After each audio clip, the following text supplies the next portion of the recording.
الحمد لله على نعمك العظيمة وعلى آلائك الجسيمة. يا رب صل وسلم دائما أبدا على حبيبك خير الخلق كلهم. ما بعد فقد قال الله سبحانه وتعالى: أعوذ بالله من الشيطان الرجيم. بسم الله الرحمن الرحيم.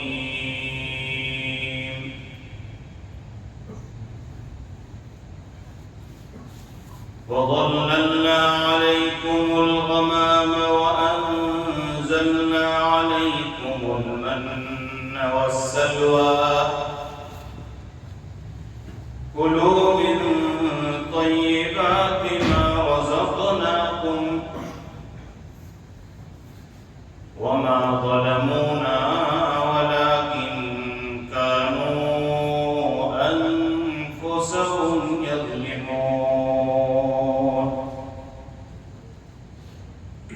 صدق الله مولانا العظيم.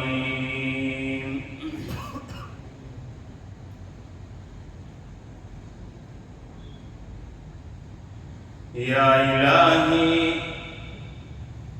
الہی تو ہمیں عامل قرآن کر دے، پھر نئے سرے سے مسلمان کو مسلمان کر دے.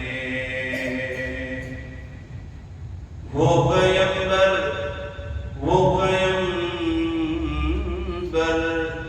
جسے سرتاج رسول کہتے ہیں، اس کی امت کو ذرا تابع قرآن کر دے. بزرگان محترم، ایک مرتبہ محبت کے ساتھ درود شریف پڑھ لیں. اللہم صل وسلم وبارک علی سیدنا و نبینا و مولانا محمد مبارک وسلم.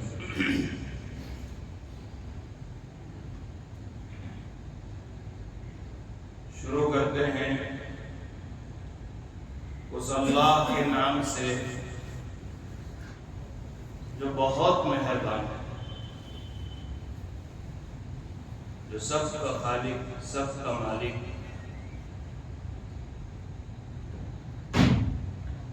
جو ایسا خدا ہے جو سب کچھ کے بغیر سب کچھ کر سکتا ہے. ایسا خدا ہے جو سب کچھ کے بغیر سب کچھ کر سکتا ہے، جسے دیکھنے کے لیے آنکھ کی ضرورت نہیں، جس کو سننے کے لیے کان کی ضرورت ہے، جس کو سوچنے کے لیے دماغ کی ضرورت ہے، جس کو پکڑنے کے لیے ہاتھ کی ضرورت ہے، جس کو چلنے کے لیے پیر کی ضرورت ہے.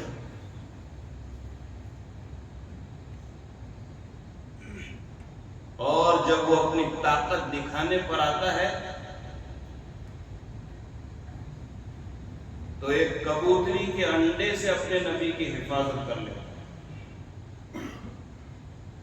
اور جب وہ اپنی طاقت دکھانے پر آتا ہے تو ایک کمزور سے کمزور مخلوق مکڑی کے جالے سے اپنے پیغمبر کی حفاظت کر لیتا ہے. کون ہے خدا؟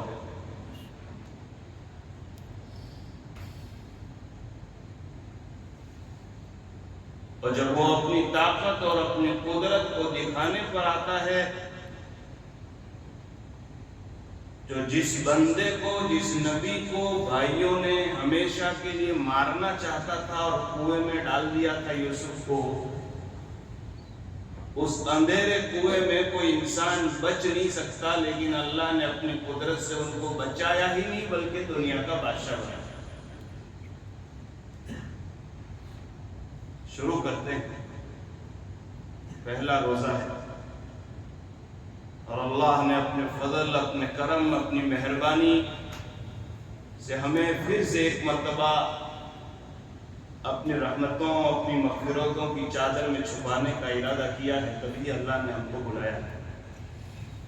آج ایک کتاب پڑھ رہا تھا، عجیب بات مجھے اس میں ملی، اور اس کے پڑھنے کے بعد اور زیادہ اللہ سے محبت بڑھتی ہے۔ فرمایا کہ رمضان کو سمجھنا ہے تو اس طریقے سے سمجھو کہ پورا 11 مہینہ انسان اپنے گھر والوں میں، اپنے رشتہ داروں میں کبھی کوئی تکلیف، کبھی جھگڑوں کے اندر، کبھی آنکھ کے گناہ، کبھی کان کے گناہ، کچھ نہ کچھ انسان سے ہو جاتا ہے۔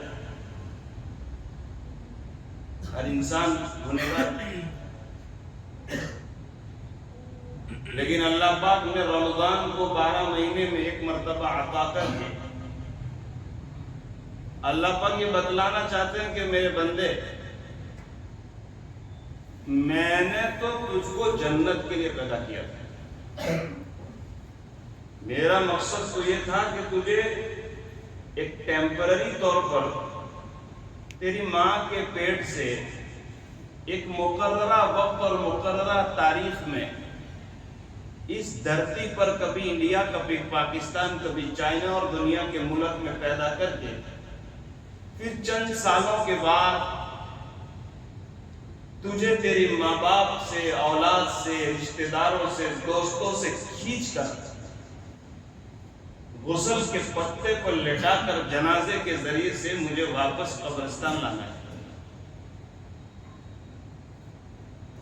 اور قبرستان کے راستے سے حساب اور کتاب، اور اس کے بعد ترازو، اور اس کے بعد یا تو جنت یا تو جہنم۔ یہ ہمارا ایمان ہے۔ چونکہ اس مرتبہ میں 8 ہی دن ہوں، اس لیے کوئی بڑی صورت کا انتخاب نہیں کر پا رہا ہوں، وہ ادھوری رہ جائے گی۔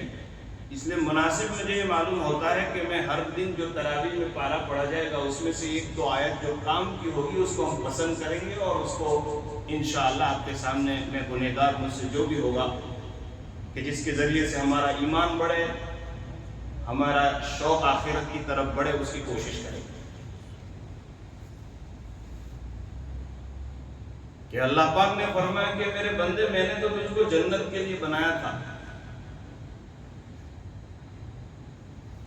لیکن جب دنیا میں آئے ہیں تو انسان کے ساتھ اس کی ضرورتیں لگی ہوئی، اس کا کپڑا، کھانا، اولاد، بیماری، ماں باپ ہے نا۔ دنیا میں آئے تو دونوں چیزیں ہیں نا، تکلیف بھی ہے، راحت بھی ہے۔ تو کبھی کبھی انسان اپنی فیملی میں، اپنے خاندان میں، دنیا کے اندر لگ کر اتنا بھول جاتا ہے، اتنا بھول جاتا ہے کہ کبھی کبھی انسان یہ کہتا ہے کہ ابھی تو میں نے جمعہ پڑھی تھی پھر آ گئی، ابھی تو جمعہ پڑھی تھی ابھی۔ اور یہ ہفتے کی بات نہیں ہے، اور یار رمضان رجب آ گیا، شعبان آ گیا۔ تصور کرو میرے بھائیو، ہر سال ہم یہاں پر بیٹھتے ہیں پہلا 10 دن، پتہ چلتا ہے ایک سال ہماری زندگی سے کیسے ختم ہو گیا۔ لوگ کہتے ہیں کہ کل مجھے کسی جگہ سے فون آیا کہ آپ کی امی کا نام یہ ہے، میں نے کہا تو کہا کہ 1 مارچ کو آپ کی امی کا برتھ ڈے ہے، تو سیلیبریٹ کے لیے آپ نے کیا تیاری کی؟ میرے کو فون، 1 مارچ ان کی پیدائش کی دن، امی کی میری۔ میں نے اس کو پورا ڈیٹیل سے سمجھایا کہ یہ انسان کا جیون جو ہے، جو اس کی ماں کی پیٹ سے آیا، وہ کس نے دیا؟ زندگی اور موت کا مالک اللہ ہے۔ میری زندگی کے 2 سال پورے ہوئے، 5 سال پورے ہوئے، 1 مارچ کو میرا برتھ ڈے ہے، تو کیا اسلام، کیا ہم کو کرنا چاہیے؟ کس چیز کی خوشی منا رہے ہو آپ؟ کیا دکھانا چاہتے ہو؟ کیا ہمارا کوئی کمال ہے کہ اللہ تعالیٰ نے ہم کو 1 سال ایکسٹرا دیا ہے؟ جگہ جگہ پر برتھ ڈے کی پارٹیاں ہو رہی ہیں۔ یہ رمضان کوئی تفصیل کا ایسا نہیں کہ چلو رمضان ہے تو ذرا قاری صاحب بیٹھیں گے، ذرا اچھا لگے گا۔ یاد رکھو میرے بھائیوں، رمضان اس لیے دیا ہے اللہ پاک نے کہ ہماری زندگی کے اندر جتنے گناہ ہیں نا گناہ وہ چھوٹ جائیں. خدا کی قسم رمضان اس لیے ہے 1,00,000 روزے رکھنے کے بعد بھی اگر آنکھ نے گناہ کرنا نہیں چھوڑا تو کالے کپڑے میں لپیٹ کر دے دیا جائے گا ایک تیرا روزہ جا فرض پورا ہو جائے.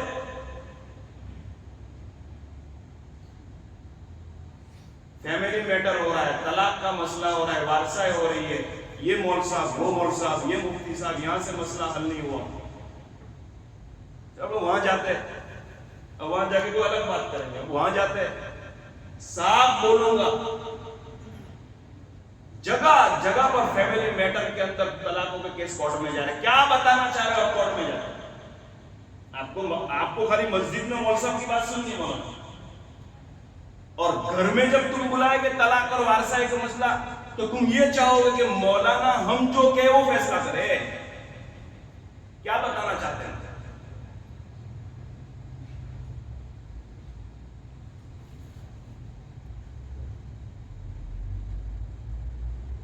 میں آپ حضرات کو بتا رہا تھا رمضان کا مقصد کیا ہے بھائی. گھر کیوں بناتا ہے انسان؟ رہنے کے لیے, سکون کے لیے, تاکہ ہماری اولاد, ہمارے بوڑھے ماں باپ کو سردی گرمی پردے کا انتظام ہو, راحت ہے. اگر اس گھر کے اندر جھگڑا ہو, پریشانیاں ہو تو گھر نہیں ہے, جھوپڑا اچھا. رمضان اس لیے دیا تھا کہ 11 مہینے کی زندگی کا آدمی حساب کرنے لگا کہ کیا کیا ہے میں نے. اچھا سچی بات بتاؤ یار کہ کتنی بڑی اللہ کی نعمت ہے رمضان. اگر رمضان نہ ہوتا تو ہم یہاں بیٹھے. کتنے میرے رب کی شان ہے کہ چاند ہونے سے پہلے اللہ ہر مومن کے دل میں اس کی محبت پیدا کر دیتا ہے. کسی کو کہنے کی ضرورت نہیں پڑ رہی ہے اللہ تیرا کتنا کرم ہے. اسی لیے سرکار دو عالم صلی اللہ علیہ وسلم کو معراج کے موقع پر اللہ نے کہا کہ نبی, ہم نے ساری نبیوں کو روزے رکھوائے, روزے سب نے رکھے, لیکن رمضان فقط آپ کو دیا ہے, رمضان کسی کو نصیب نہیں کیا تھا.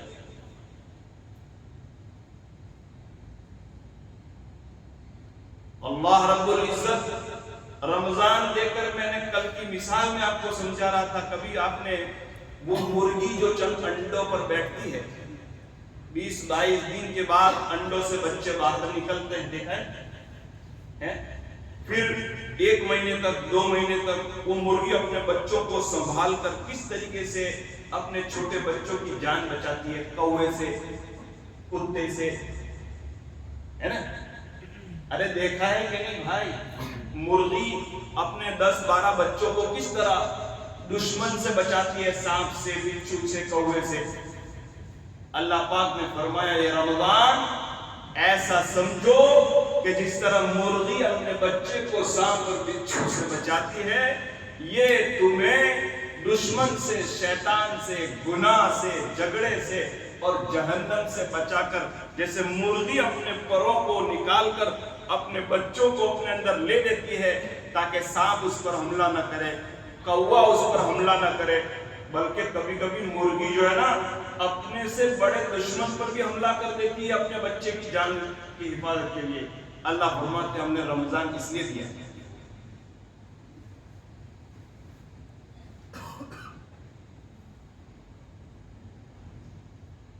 میرے بہت ہی عزت اور احترام کے قابل بھائیوں, پہلی مجلس ہے,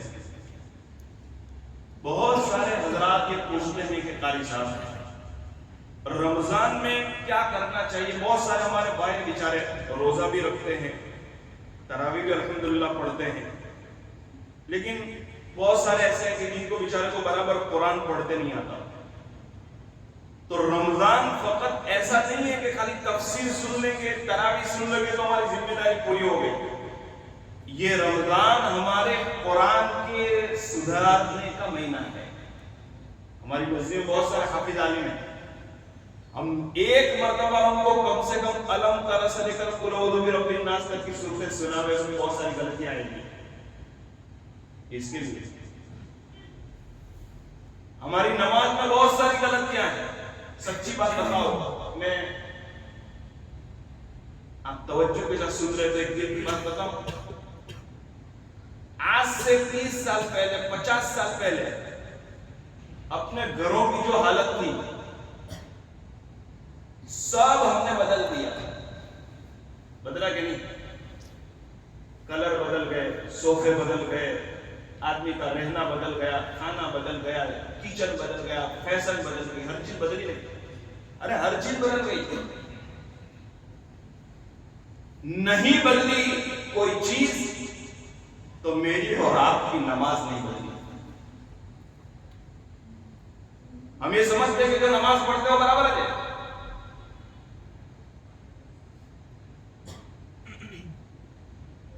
خدا کی قسم کھا کر کہتا ہوں، اگر آپ 2 رکعت نماز اکیلے میں کسی جانکار کے پاس پڑھاؤ، آپ کو کئی غلطی معلوم ہوگی کہ یہ صحیح اور یہ غلط ہے. یہی موقع ہے رمضان کہ جس میں ہم اپنی نماز سدھار سکتے ہیں. یہ اللہ کے راستے میں کیوں لے جاتے ہیں؟ اس کا مقصد یہی ہے. اگر آپ اپنے کام کاج میں ہیں، بزی ہے، نہیں جا سکتے، تو رمضان میں بہت سارے حفاظ علماء مسجدوں میں رہتے ہیں، ان سے فائدہ اٹھاؤ. اللہ پاک دیکھیں گے میرے بندے کو فکر ہے. کچھ دن پہلے میں دودھ لینے گیا تو ایک مشین کے ذریعے سے وہ ڈیری والا دودھ کے اندر وہ مشین ڈالتا. میں نے کہا بھائی یہ کیا ہے؟ تو اس نے کہا قاری صاحب یہ فیٹ چیک کرنے کا ہے، فیٹ کہ دودھ کتنا اچھا ہے. میرے اس سے کیا ہوگا؟ کہا کہ جتنا فیٹ ہوگا قیمت اتنی ملے گی. یہ دودھ والے دودھ تو دے جاتے ہیں، لیکن بعض مرتبہ ملاوٹ والا پانی والا ہوتا ہے تو ہم 50 روپے لیٹر میں دے دیتے ہیں. اور اگر دودھ اچھا ہے تو 80 روپے ہے، ہم پاؤ دیتے ہیں 80. میں نے کہا کیا رب تیری شان ہے. نماز بھی یہی ہے.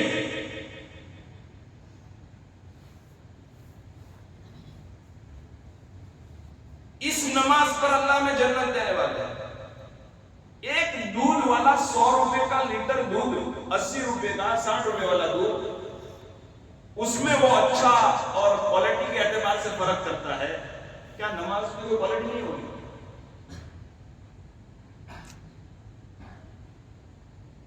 میں اس لیے اس پر آج بات کر رہا ہوں کہ یہی بات ہم پچھلے 10 سال سے اس مسجد میں کر رہے ہیں، لیکن ہماری نماز کیوں نہیں سن رہی؟ مجھے اتنا درد ہوتا ہے کہ ہمارے بہت سارے بیچارے یہ نوجوان بھائی 10 سال کے 15 سال کے نماز میں قول باندھتے ہیں، پھر اپنے ہاتھ سے کہ ٹوپی صحیح کریں گے، کہیں یہاں کھجلائیں گے. مسئلہ ہے کہ کوئی آدمی نماز کے اندر ایسی حرکت کرے جس میں دونوں ہاتھ استعمال کرے، یا اس طرح آگے پیچھے کرے کہ دیکھنے والا یہ سمجھے کہ نماز میں نہیں ہے تو اس کی نماز فاسد ہو گئی. میں تو جگہ جگہ پر دیکھتا ہوں، اور جن نوجوانوں سے میرا تعلق ہے تو میں ان کو اکیلے بلا کر کہتا ہوں بھائی ایسا مت کر، نماز میں اپنے ہاتھ کو مت ہلائی کرو، تیری نماز فاسد ہو گئی. بات سمجھ رہے ہو نہیں میرے بات؟ یہ سیکھنے کا نہیں. بھائی کال باندھا ہے تو یہی ہاتھ رکھنے کا، رکو پھر یہاں جاوے یہاں کھجلا رہے ہو. اگر بہت تکلیف ہے تو ایک رکن میں ایک مرتبہ ہلکے سے کر لو، وہ بھی ایک ہاتھ سے. بعض انسان کو عادت ہوتی ہے دیکھو کہ قیام میں کھڑا اور ٹوپی کو بار بار صحیح کر رہا ہے. اگر 3 مرتبہ کیا نماز فاسد. سجدہ سہو سے بھی کام نہیں چلے گا. میں کہتا ہوں کہ ایسی روزانہ ہماری نمازیں خراب ہو رہی ہے، بتانے والا کوئی نہیں، اور ہمیں یہ فکر نہیں ہے. فیملی ڈاکٹر بھی رکھتے ہیں نا، فیملی وکیل بھی رکھتے ہیں. کوئی ایسا بھی ہونا چاہیے جو میری اور آپ کی نماز سدھارے. کیا ہے نماز میرے بھائیوں؟ میرا ٹاپک الگ ہے لیکن ایک دم سے مجھے یاد آیا. کیا ہے نماز معلوم ہے؟ حضرت شیخ رحمۃ اللہ علیہ نے تفسیر قرطبی ایک بہت عمدہ تفسیر ہے قرآن پاک کی، اس میں ایک واقعہ لکھا ہے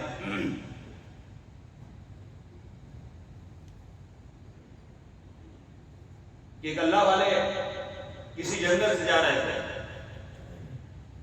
ایک ڈاکو ملا اور اس اللہ والے کے پاس بہت سارا سونا اور چاندی تھی۔ حضرت تفسیر قرطبی میں ایک حصہ لکھا ہے، بہت سارا سونا چاندی تھا۔ ڈاکو نے دیکھا کہ مال تو لینا پڑے گا، کیا کریں؟ کہ کہاں جا رہے ہو؟ کہا کہ بغداد جا رہے ہو۔ بغداد جا رہے ہو؟ کہا کہ کون سے راستے سے جاؤ گے؟ کہا کہ یہ راستہ۔ کہا کہ نہیں، یہ راستہ اچھا نہیں ہے حضرت، میں جو راستہ بتاتا ہوں وہاں سے چلو۔ وہ اصل میں تھا ڈاکو۔ حضرت سمجھ نہیں پائے بیچارے، کہا کہ بھائی چل ٹھیک ہے، میں اس راستے سے چلتا ہوں۔ رات کا اندھیرا ہوا اور اندھیرے میں دیکھا ڈاکو نے کہ اب کوئی نہیں ہے۔ چپکے سے مولانا کے دونوں ہاتھ باندھ دیے، بزرگ کے دونوں پیر باندھ دیے، اور یہ کہا کہ اپنی جان اگر سلامت چاہتے ہو تو جو سامان تمہارے پاس ہے مجھے دے دو۔ اکیلے تھے، بغداد کے جنگلوں میں تھے، ڈاکو اور وہ حضرت، کوئی نہیں تھا دوسرا۔ میں بتاؤں میرے بھائی، لوگ پریشان ہیں روزی سے، بیماری سے، ہم میں سے ہر ایک کو کوئی نہ کوئی الجھن ہے۔ اس کا راستہ میں آپ کو بتاتا ہوں کہ اس سے نکلنے کا راستہ کیا ہے۔ یہ رمضان اس لیے دیا ہے، حضرت نے فرمایا کہ بھائی یہ تو لوگوں کی زکات ہے، اس میں سونا اور چاندی، یتیموں کا مال ہے اس میں، یہ میرا نہیں ہے۔ کہا کہ وہ میں کچھ جانتا نہیں، وہ سامان مجھے دے دو۔ اور اس نے کہا کہ میں تم کو 2 منٹ کا موقع دیتا ہوں، 2 منٹ کا، اس کے بعد میں تمہیں مار ڈالوں گا۔ نہ موبائل کا زمانہ، آپ میرے نوجوان کو سمجھ سکتے ہو کہ اس وقت انسان کے دل میں کیا آئے گا، وہ کیا کرے گا؟ اس کو یہ ہے کہ اب میری زندگی کا آخری وقت ہے، مال تو جائے گا، جان نہیں لگے۔ اس بزرگ نے کہا کہ میرے نبی صلی اللہ علیہ وسلم نے ارشاد فرمایا کہ نماز انسان کو گناہوں سے بچاتی ہے، نماز انسان کو مصیبتوں سے بچاتی ہے، نماز انسان کو تکلیف سے بچاتی ہے۔ میرے نبی نے فرمایا، میرے نبی کی بات جو تھی، انہوں نے اس ڈاکو سے کہا کہ ٹھیک ہے، تو میرا مال بھی لے لے، جو کرنا ہے، مجھے 2 رکعت نماز پڑھنی۔ تو کہا کہ اس میں کیا ہوگا؟ کہا کہ جو ہوگا میرے کو پڑھ لے۔ تو اس ڈاکو نے کہا کہ میں تجھ سے پہلے بہت ساروں کو میں نے پکڑا ہے، بہت سارے مسلمان ویپاریوں کا مال میں نے لوٹا، اور وہ بھی کہہ رہے تھے کہ نماز پڑھنے دو، انہوں نے بھی نماز پڑھی، انہوں نے بھی دعا مانگی، کہیں ہوا نہیں ہے۔ کہا کہ وہ جو ہوگا وہ مجھے پڑھنے دو۔ تفسیر قرطبی میں لکھا ہے کہ وہ بزرگ 2 رکعت نماز پر فوراً باندھے، اور 2 رکعت نماز کے اندر ابھی پہلے رکوع کے سجدے میں تھے۔ آپ سمجھ سکتے ہو کہ وہ 2 رکعت کیسی ہوگی؟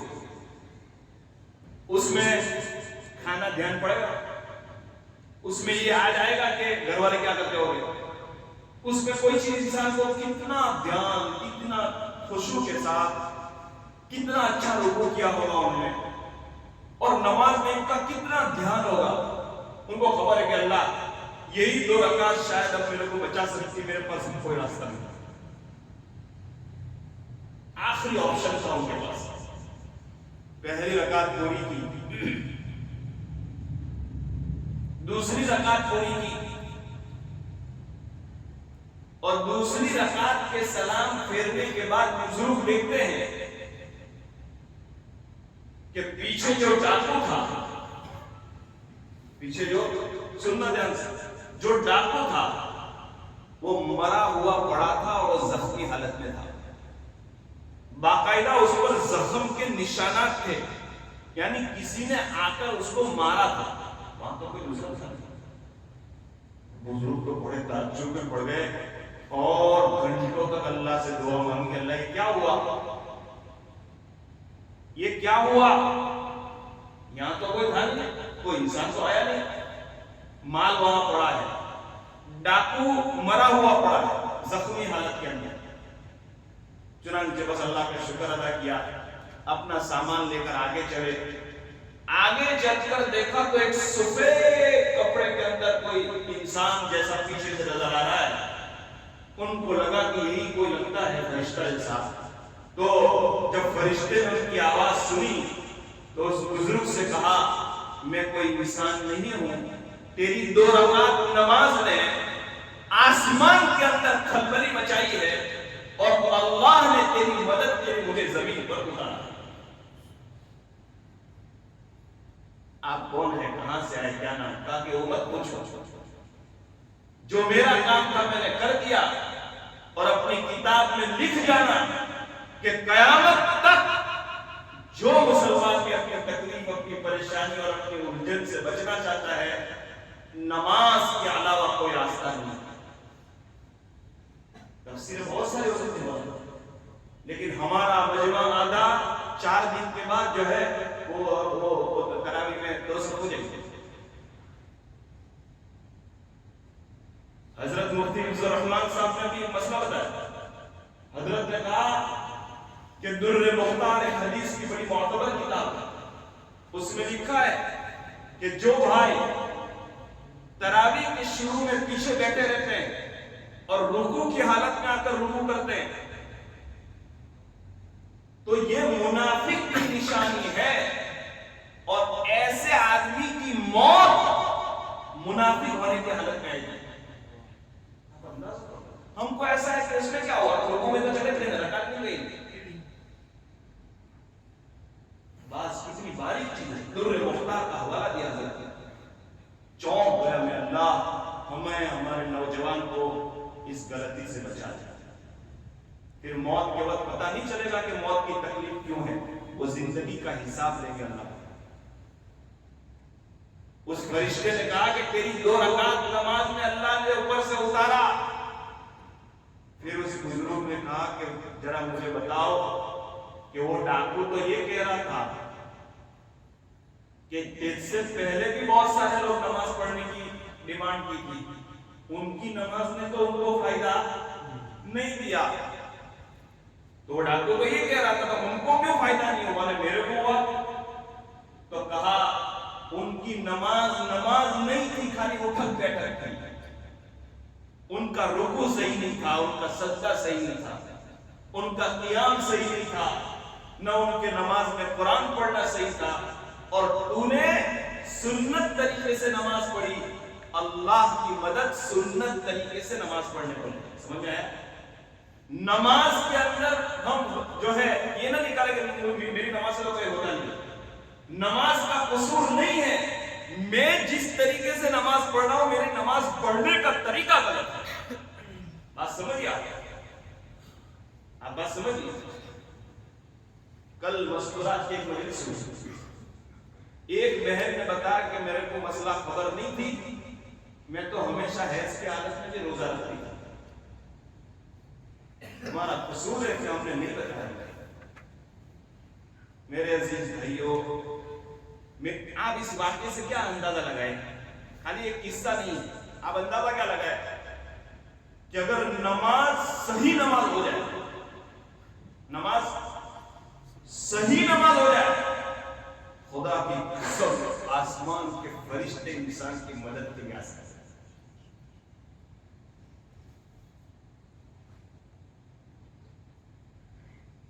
قرآن میں ہے ان الصلاۃ تنہی عن الفحشاء والمنکر، یقیناً نماز انسان کو بری باتیں اور بے حیائی سے روکتی ہے۔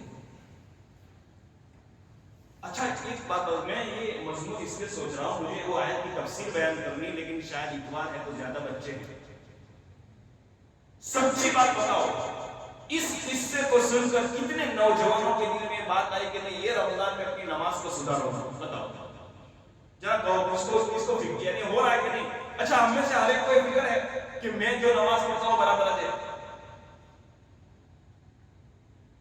ایک بات بتاؤ، خالی ایک چیز بتاؤ میں آپ کو، یہ نماز میں لوگ کال باندھتے ہیں، کرو نماز میں شروع میں پہلے نیت کرے کال باندھتے ہیں، تو کال باندھنے کا طریقہ کوئی اس طرح کال باندھتا ہے،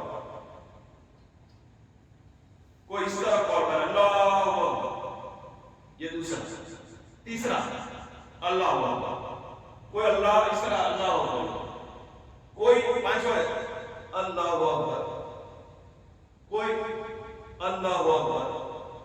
صحیح کیا ہے کہیں پوچھا کسی کو؟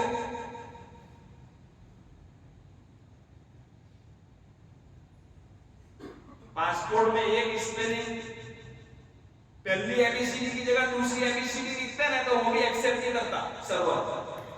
کیا شان ہے میرے رب کی، ایسی نماز قبول کر لیں گے؟ نماز میں قصور ہے، نماز میں ہماری نماز صحیح نہیں ہے۔ 5 طریقے میں نے بتایا، اس میں ایک طریقہ بھی صحیح نہیں کال باندھنے، خالی یہ تو بھی کال باندھنا ہوا۔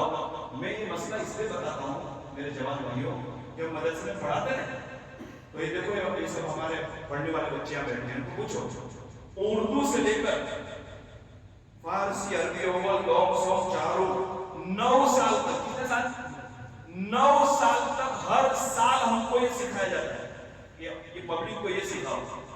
بات صحیح ہے نہیں؟ بہت سارے بیان ہوتے ہیں، لیکن بیان ہونے کے بعد میرے کو خبر پڑنی چاہیے کہ میری نماز صحیح ہے کہ نہیں۔ اس لیے میں نے اس مرتبہ سوچا کہ ہم کام کی بات کریں گے۔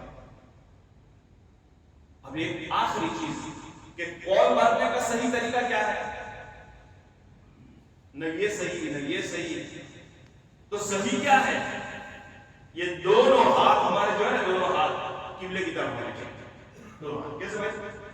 ایسے بھی نہیں ایسے بھی نہیں، دونوں ہاتھ قبلے کی طرف۔ اور یہ ہماری کان کی لب ہے، اس کو لگانا ضروری نہیں ہے، اس کے پاس لے جانا ہے، اور پیچھے بھی نہیں لے جانا ہے اور آگے بھی نہیں۔ اللہ اکبر، سمجھے؟ یاد رہے گا بھائی، یاد رہے گا؟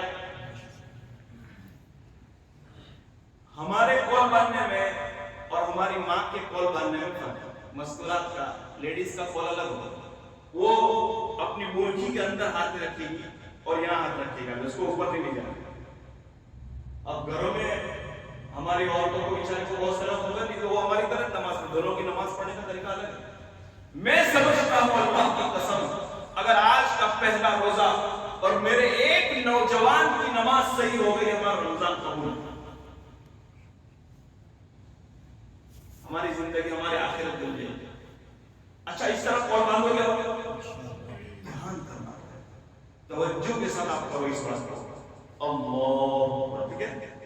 اللہ اکبر۔ ایک مسئلہ اور بیان کر دوں، ایک مسئلہ، امام صاحب نماز پڑھاتے ہیں، امام صاحب تو ان کو تو زور سے پڑھنا پڑے گا، تو وہ تو بولیں گے اس لیے کہ آپ کو سننا ہے، لیکن ہم لوگ تو پیچھے ہوتے ہیں، مقتدی یا انڈیویژل نماز پڑھتے ہیں، الگ الگ سنت نفل، تو اس میں بھی اللہ اکبر تکبیر تحریمہ تو کرنی پڑے گی۔ لیکن مولانا آپ دیکھنا، جتنے نماز پڑھنے والے کال تو باندھتے ہیں لیکن منہ سے اللہ اکبر نہیں بولتے۔ میرے شیخ نے مجھے کہا اس سال تفسیر میں امت کو نماز سکھاؤ ورنہ قیامت میں تجھے پوچھ کر چلنا۔ اس لیے ہر چیز ہم اپنے بزرگوں سے مشورہ کرتے ہیں کہ میں اس سال مسجد میں کیا بیان کر دے رہا ہوں، سمجھ میں آ رہا ہے نہیں بھائی؟ آپ کو کوئی میں کہہ رہا ہوں، سمجھ میں آ رہا ہے؟ سچی بات بتاؤ، اپنے امام کے پیچھے نماز پڑھتے ہیں یا سنت نماز پڑھتے ہیں یا وتر نماز پڑھتے ہیں تو اب زور سے اللہ اکبر بولتے ہیں، یعنی اتنا زور سے کہ آدمی خود سن لے، کال تو باندھتے ہیں، ہاتھ تو اٹھاتے ہیں، لیکن منہ سے بولتے نہیں ہیں۔ اگر منہ سے نہیں بولا تو زندگی کی جتنی نمازیں ہیں سب چلا کرنا۔ میں مسئلہ صحیح بتا رہا ہوں بھائی؟ نماز کی انٹری نہیں ہوئی،